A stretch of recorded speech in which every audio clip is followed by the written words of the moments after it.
Albertans have been very clear as I go across the province that they understand they should be paying something for healthcare.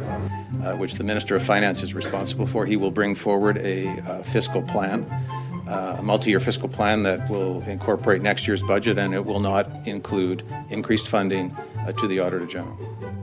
Welcome to Inside Alberta Politics. I'm Chris Varcoe with the Herald's political columnist Don Braid. Don, let's talk a little bit about some political strategy this week. We saw Robin Campbell, the finance minister, launch more trial balloons into the air than we typically see during the Calgary Stampede Parade. We saw him this week, chatting about healthcare premiums. A few weeks ago, him and the Premier were talking about provincial sales tax, which they quickly took off the table.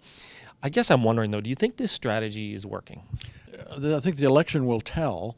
I don't know they've got an option on what kind of on any other strategy when they're proposing measures so difficult. You can't spring those on the public after an election without having talked about them beforehand.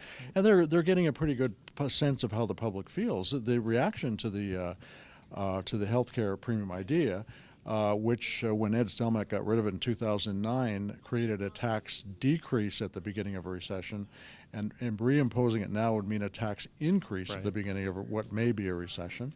It's a controversial thing, and there's a lot of negative reaction already, and they're certainly taking all that in when they decide whether they'll actually do it.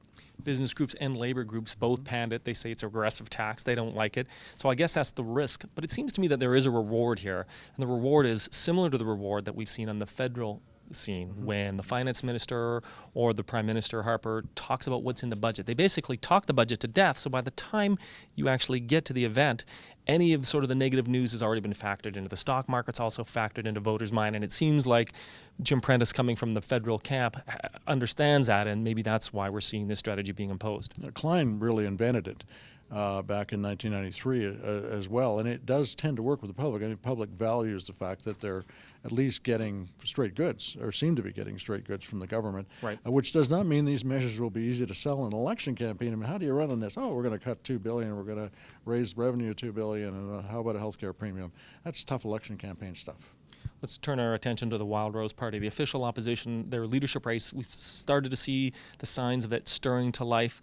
Maybe the most significant development was that the former federal Conservative MP from Fort McMurray, Brian Jean, said he's considering jumping into the race. Why is this important? Well, I think Wild Rose there's still a market for Wild Rose. It's more limited. But as the Apprentice program builds up, as Wild Rose continues to release information on spending scandals like the huge cell phone bills at AHS and stuff like that, they show there's still value in having them there, at least as a tough opposition party. And Brian Jean would be like Prentice, coming in from the outside the federal party, not tainted by all this party uproar, and would probably be a pretty solid leader because he's a very experienced guy and he's electable.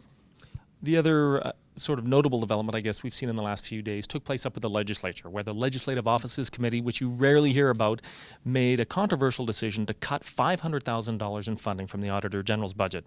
I guess that's not what's remarkable here. What's remarkable is just 1 week earlier they'd agreed to give them the $500,000, and they incurred the wrath of the Finance Minister and the Premier. Why is this a significant development? I was surprised at the reaction to this story because it's rather technical. The Legislature Committee is the one who votes these things. But the Premier said, point blank, he was telling, or at least in the answer to a question, he said yes when he was asked if he was telling the committee to reverse the vote.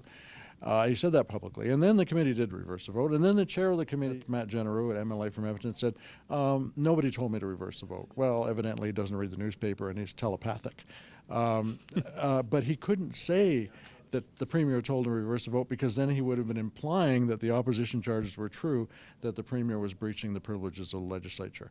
So it was a rather complicated technical story, but it gathered a tremendous amount of public interest, which suggests to me that people are a little wary of the idea that Jim Prentice can trample everything in his path. Let's talk about our winners and losers of the week, because your loser is somebody who is right in the center of that Legislative Committee controversy.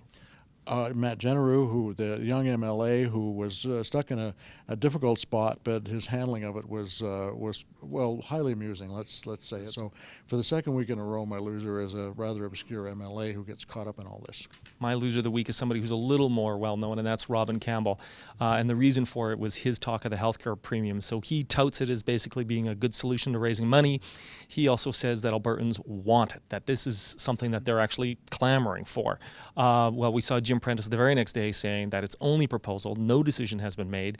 But also we saw a lot of people throw their hands up in the air and say, come on, nobody is calling for a $500 tax to be imposed upon them for healthcare or for anything else. So I thought that made him look a little ridiculous, and that's why he's my loser of the week. My winner of the week, conversely, is Education Minister Gordon Dirks. We saw the government decide that they were not going to proceed with a plan to build smaller starter schools, 12 of them in Edmonton and Calgary. Instead, they're going to go for the whole enchilada. These are sort of full-scale schools. They can, house up to 3 times as many students. They'll have libraries. They'll have gyms.